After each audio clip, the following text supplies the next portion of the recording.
Welcome to your friendly doctors.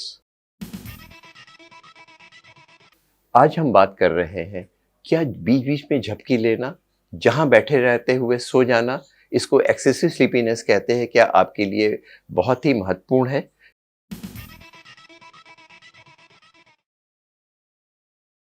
जो आदमी बैठे बैठे सो जाता है, सोते समय खर्राटे लेता है, ये एक अच्छी नींद की निशानी है। बट वास्तविकता इससे बहुत भिन्न है। ऐसा ये कतई नहीं होता है कि जो आदमी खर्राटे लेता है वो ये शो करता है कि आपकी नींद के आर्किटेक्ट आपको नींद ले तो रहे हैं, आप सो तो रहे हैं। वास्तव में आप सो नहीं रहे हैं, आप जाग रहे हैं।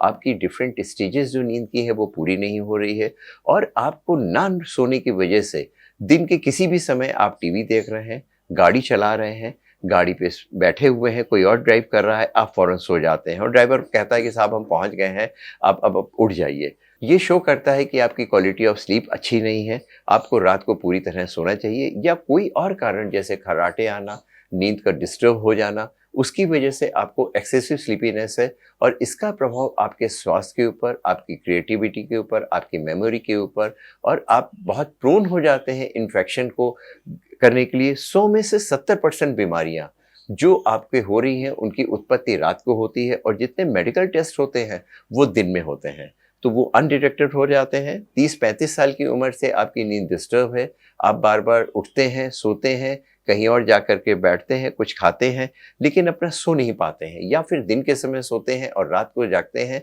रात की नींद आपके लिए बहुत आवश्यक है। दिन की नींद से आप उसको कंपनसेट नहीं कर सकते हैं। अगर आपको 7 से 8 घंटे सोना है तो ये ज़रूरी नहीं है कि आप 4 घंटे रात को सो लें और 2-3 घंटे दिन में सो लें। एक नींद ब्लॉक स्लीप होनी चाहिए, एक साथ 7 घंटे की नींद होनी चाहिए। और ये बहुत महत्वपूर्ण है, ये बहुत महत्वपूर्ण है कि रात को ही आप सोएं। ये आपके स्वास्थ्य के लिए, आपकी मेमोरी के लिए अत्यधिक आवश्यक है। जैसा कि हमने पहले भी बताया था, सोना एक क्रिया है, एक डायनामिक प्रोसेस है, लाइफ के लिए बहुत अत्यधिक आवश्यक है। अगर आप कम सोएंगे, आप कम जिंदा रहेंगे, बीच बीच में उठेंगे, आपकी क्वालिटी ऑफ लाइफ डिस्टर्ब हो जाएगी। लेकिन क्या हमें झपकी लेना, जिसे हम कहते हैं नैप लेना, ये और सोना एक ही चीज़ है? जी नहीं, दोनों चीज़ों में बहुत ही भिन्नता है।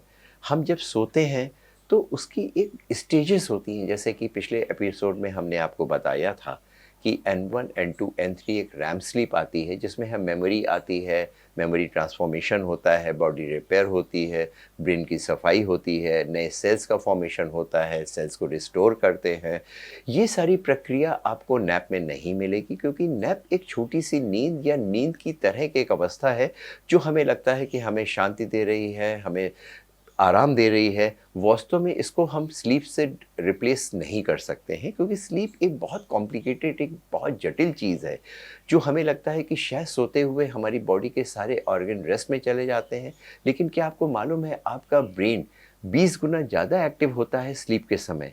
जो आपका कार्बन डाइऑक्साइड और उनका जो ऑक्सीजन का जो मिश्रण है, वो काफ़ी कुछ कंट्रोल होता है नींद के ऊपर, आपके ब्रेन के ऊपर। ब्रेन की ग्रोथ, बच्चे की ब्रेन की ग्रोथ, बच्चे की ग्रोथ, सब कुछ नींद के समय ही होती है। इसलिए छोटे छोटे टुकड़ों में ना सो करके स्वस्थ रहने के लिए रात को ही सोना है, 7 से 8 घंटे की नींद लेना है, और आपके कमरे में लाइट नहीं होनी चाहिए, पूर्णतः अंधेरा होना चाहिए, क्योंकि एक हार्मोन, मेलाटोनिन हार्मोन, केवल रात को सेक्रेट होता है, जो आपकी नींद को इनिशिएट करता है।